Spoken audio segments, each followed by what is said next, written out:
Hey guys, yours truly, Kevin Grace. I am here in Brooklyn, New York at Greenwood Cemetery, paying my respects to probably one of the most ruthless gangster mobsters ever. And if the word ruthless isn't strong enough, maybe notorious, homicidal, sociopath. I should have brought us a thesaurus. This guy was dangerous.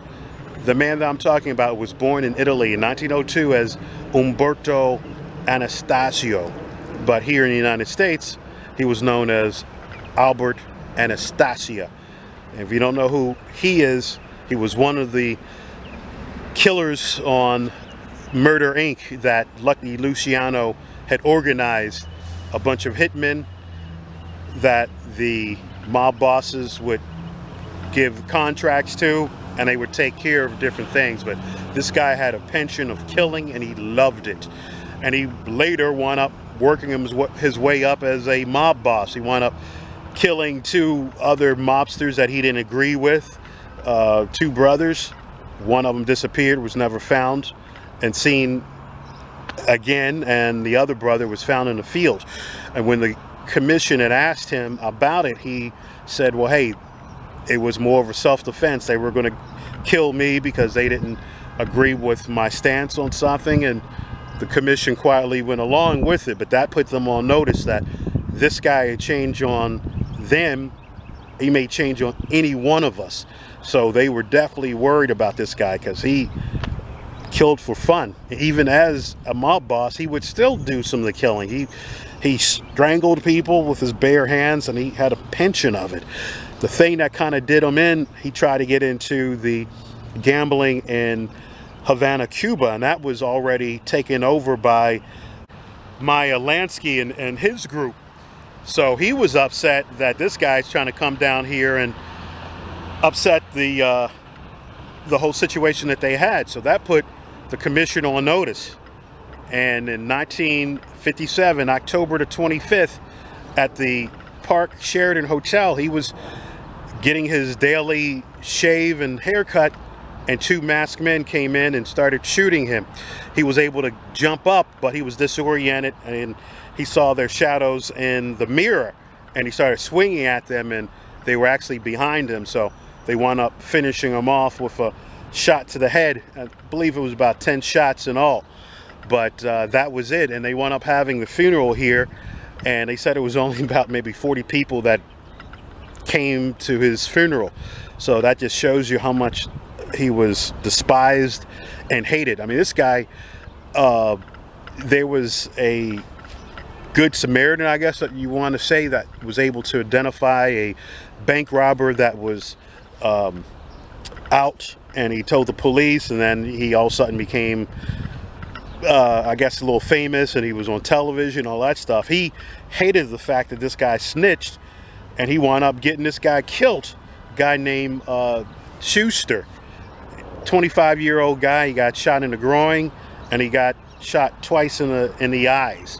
So lots of times when they did these killings, it was always a message associated. Because this guy was an eyewitness, he got shot in the eyes.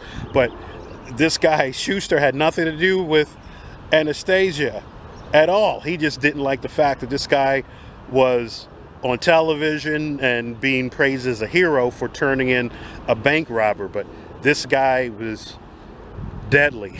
But anyway, he was killed age 55, and he's buried right here. If you do come here, there's a condominium. It's not far away, but this is it right here. Just a simple grave. He had a mansion in Fort Lee, New Jersey, but I'm surprised they haven't done a full movie on this guy's life. But if you come here, this nice looking gray condo right there. It's right near the fence. If you ever see the pictures of his funeral, there are people lined by the fence line looking inside, and you can see him being buried. If you like this video, please subscribe down below, and feel free to leave any comments about Albert Anastasia.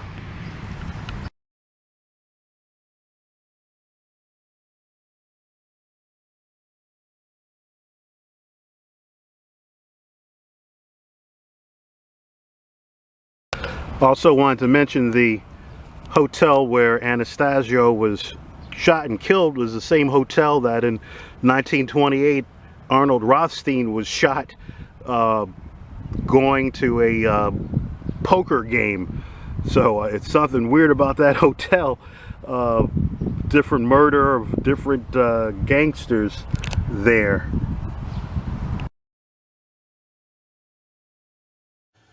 "11 witnesses, 10 shots fired." Probably one of the most famous mob hits of all time was that of Albert Anastasia, the leader of the Murder, Inc. division of the Mafia, who were responsible for hundreds of hits. So why was one of the most feared and ruthless mobsters of his era rubbed out? Well, we need to start with a bit of backtracking here and build up the story to the 1957 hit. Anastasia had built up a close relationship with both Lucky Luciano and Frank Costello in the 1940s and early 1950s. He was serving as the underboss for Vincent Mangano at this point in time, who disliked Anastasia and was angered at the fact that he did jobs for Luciano and Costello without them coming to him for permission. Eventually, the heat built up and Mangano went missing, along with his brother. Vincent's body was never found, and his brother Philip Mangano was found in some wetland, shot 3 times. Everyone knew Anastasia had done this, but he never let on to the fact. Instead, he told the commission that they were going to kill him. This left an opening as the boss of the family, which Anastasia would take thanks to a bit of help from his ally, Costello. For Frank Costello, it meant that he had some protection against Vito Genovese. Anastasia also had the backing of Joe Bonanno and Lucky Luciano, as the family became the Anastasia crime family. The publicity of the 1952 Schuster murder and Anastasia's general greed would have played a big part in his assassination, but the role Vito Genovese had would be the pivotal point in Anastasia's downfall. Genovese wanted to be a crime boss. The only thing standing in his way was Frank Costello, the current boss. To take out Costello, he needed to take out Anastasia and seek approval from Meyer Lansky, who at this point was acting boss while Luciano was in jail, running the U.S. business for him. Genovese also offered Carlo Gambino the chance to run the Anastasia family if he supported him in taking out Costello and Anastasia. After a botched attempt to take out Costello in May of 1957, which saw him survive, Costello decided it was time he stepped down as boss.